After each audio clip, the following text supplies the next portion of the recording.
Tahun 2025 harusnya jadi tahun di mana WWE benar-benar mengukuhkan era baru mereka. Kita punya perpindahan ke Netflix, hebohnya merger TKO, dan janji kebangkitan kreatif di bawah Triple H. Tapi pas kita berdiri di awal tahun 2026 ini, masa-masa bulan madu itu resmi berakhir. Momentum yang tadinya terasa nggak terbendung setahun lalu, sekarang mulai terasa ya agak rutin. Kita memang melihat rekor pendapatan tiket, tapi kita juga melihat harga tiket yang mulai nggak masuk akal buat kantong fans.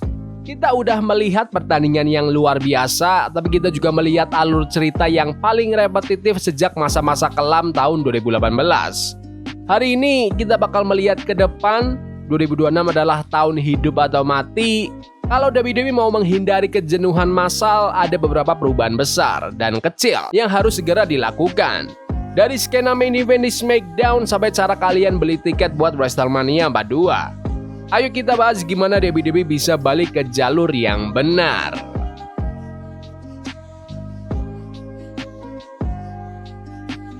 Kita mulai dari Blue Brand. Kalau kalian nonton SmackDown akhir-akhir ini, kalian pasti ngerasa ada yang gak beres. SmackDown dulunya adalah A-Show, tapi sepanjang tahun 2025, skena main eventnya berasa kayak jalan di tempat. Heel turn-nya John Cena, sesuatu yang dipengenin fans selama 15 tahun, ujung-ujungnya malah jadi gagal total. Rasanya maksa dan hasilnya nggak sebanding. Terus kita transisi ke putaran yang nggak berujung antara Cody Rhodes dan Drew McIntyre. Dengar ya, kita suka sama kedua bintang ini, tapi setelah variasi 3 Stages of Hell atau pertandingan ekstrim lainnya yang ke-10, percikannya udah hilang. Dan jangan pancing aku soal divisi perempuannya. Tiffany Stratton itu superstar, tapi masa jabatannya dirusak sama feud singkat yang gak ada artinya sebelum akhirnya kehilangan sabuk ke Jade Cargill. Jade emang punya fisik yang luar biasa, tapi ceritanya mana? Dia udah jadi juara berbulan-bulan tapi belum punya satupun rivalitas yang berasa masih TV. Jadi solusinya menurutku, tahun 2026 butuh perombakan roster besar-besaran. Kita butuh darah segar dari Raw yang pindah ke SmackDown. Bayangin Seth Rollins atau LA Knight balik bawa energi Raw itu ke SmackDown. Atau lebih bagus lagi, kasih kita call up yang udah kita tunggu-tunggu. Roxanne Perez atau Logan Paul sebagai pemain tetap di main event, SmackDown harus terasa nggak ketebak lagi.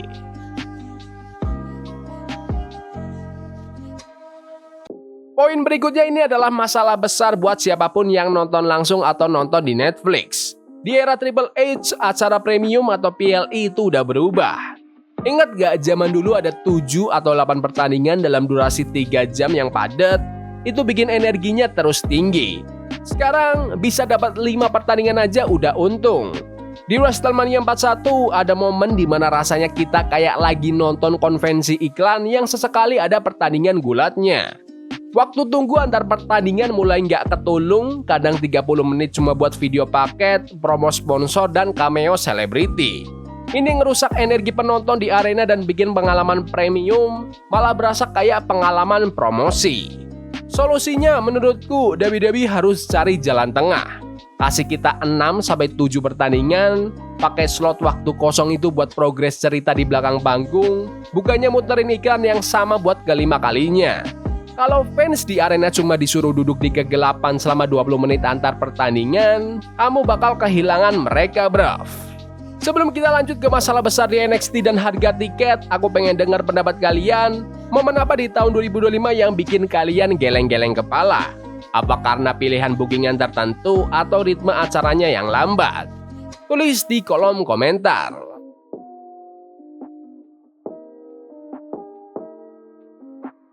Ayo kita bahas soal developmental. Saat ini NXT lagi bagus-bagusnya dalam beberapa tahun terakhir. Tapi mereka kena masalah logjam atau penumpukan bakat. Banyak bintang di NXT sekarang yang jelas-jelas udah siap masuk ke liga utama. Jacy Jayne, Ethan Page, Ricky Sainz. Mereka ini pro yang udah berpengalaman. Nahan mereka di Orlando lebih dari 6 bulan itu cuma buang-buang masa jaya mereka. Bahkan bintang asli sana kayak Oba Femi dan Joe Hendry udah punya aura main roster banget. Pas kalian nahan talenta kayak Oba Femi di NXT selama 2 tahun, kamu nggak lagi mengembangkan dia, kamu cuma nahan momentum dia. Solusinya di tahun 2026, WWE harus berani buat call up. Kalau seorang talenta udah over atau populer dan udah mentok di performance center, naikin mereka.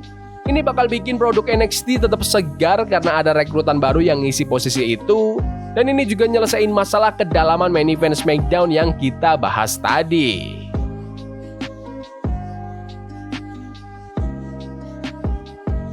Sekarang kita harus bahas sisi bisnisnya, spesifiknya strategi harga dari TKO. Gini, kita paham, WWE itu bisnis, tapi kita udah sampai di titik di mana tiket termurah buat WrestleMania 42 di Las Vegas dimulai dari hampir 15 juta rupiah. Itu belum termasuk biaya admin sama biaya transportasi, dan itu buat kursi paling pojok di atas atau nosebleeds. Kita lihat tren di mana para fans keluarga rata-rata mulai nggak sanggup bayar buat ngerasain pengalaman WWE, bahkan acara mingguan dan live event biasa pun harganya naik drastis. Memang sih angka pendapatannya kelihatan bagus di laporan keuangan kuartalan, tapi efek jangka panjangnya adalah penurunan jumlah penonton. Kalau kamu bikin anak-anak dan fans garis keras nggak mampu beli tiket sekarang, kamu nggak bakal punya basis fans 10 tahun lagi. Solusinya, WWE perlu kalibrasi ulang. Ada yang namanya premium dan ada yang namanya pemerasan. Nurunin harga tiket kelas bawah bakal mastiin arena tetap penuh dan suasananya tetap hidup. Kursi kosong itu nggak bakal beli merchandise dan juga nggak bakal sorak-sorak buat jagoan kita.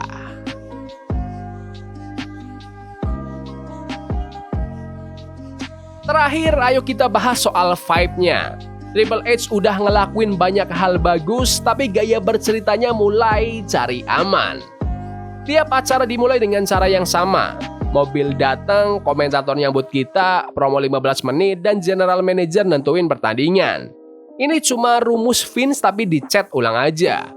Di tahun 2026 kita butuh narasi yang beresiko.